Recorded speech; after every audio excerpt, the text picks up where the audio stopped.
बंगाल में दूसरे चरण में बंपर वोटिंग हुई। 142 सीटों पर मतदान जारी है। शाम 5 बजे तक का वोटिंग परसेंटेज करीब 90% वोटिंग हो चुकी है। 7 जिलों में 142 सीटों पर वोट डाले जा रहे हैं। This is almost like first phase. Vipin Sharma ji देखिए, बिल्कुल जो हम लोगों ने अंदाजा लगाया था और मंडोला साहब भी कह रहे थे 90% से ऊपर वोटिंग हुई है। विपिन शर्मा जी, आपका रिएक्शन? बात है, देखिए एक नया कीर्तिमान स्थापित होने की कगार पे है और ये आंकड़ा आपने अभी साझा करा है। मैं अभी वही अनुमान लगा रहा था कि हम लोग बात करते हैं केस स्टडी, क्योंकि जब भी कोई सक्सेसफुल मॉडल होता है तो वो एक केस स्टडी बन जाता है।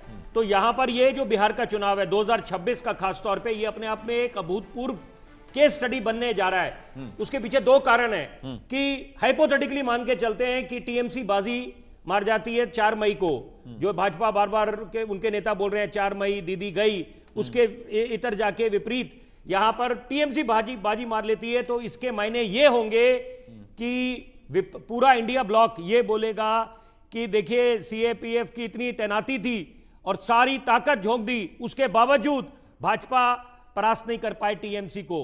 ये पहला विकल्प हाइपोथेटिकली। दूसरी बात कि भाजपा बाजी मार जाती है तो वो बिल्कुल निश्चित बात है, जो बातें बोली जा रही है कि फिर 2029 का चुनाव, मैं उस बात से इत्तेफाक नहीं रखता, लेकिन जो विश्लेषक और चुनावी पंडित जिस बात का जिक्र कर रहे हैं, बोल रहे हैं कि 2029 का चुनाव के मायने नहीं रहेंगे, फिर जो भाजपा का रथ है बिल्कुल वो रुकेगा नहीं।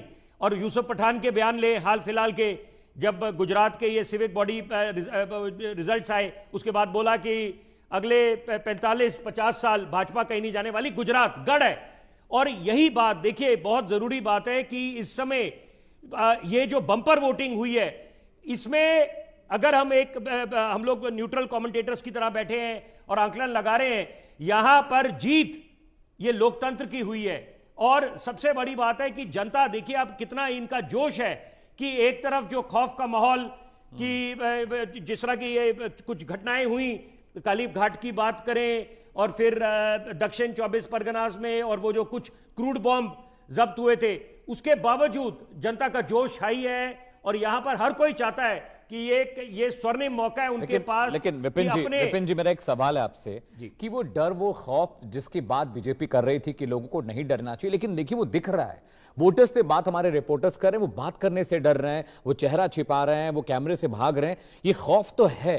अब वो टीएमसी का है, बीजेपी का है, किसका है, वो उस पर हम कमेंट नहीं करेंगे, लेकिन वोटर्स डरा तो हुआ। रास बिहारी जी भी पश्चिम बंगाल में रह के वो कह रहे हैं कि डर वाला फैक्टर तो अभी भी है। भले वहां पर पैरा एसएफ 1.5 महीने 2 महीने तक रुकेंगे, लेकिन पता है कि भाई रहना तो मगरमच्छ के मुंह में ही है। नहीं, देखिए ये बड़ा बहुत आपने बहुत अहमियत वाला सवाल पूछा है।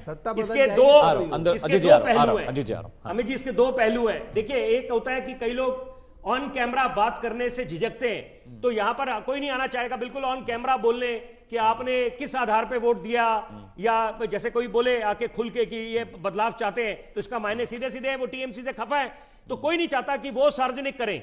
तो और दूसरा पहलू ये है कि अगर वो बढ़ चढ़कर वोट डालने एक वोटर आ रहा है, तो इसके अपने आप मायने, किसका मतलब है खौफ की बात नहीं है, वो आ रहे हैं, वो चाहते हैं कि अपना बेशकीमती वोट डालें और इस लोकतंत्र के महापर्व में अपनी भूमिका निभाएं, अपना दायित्व पूरा करें।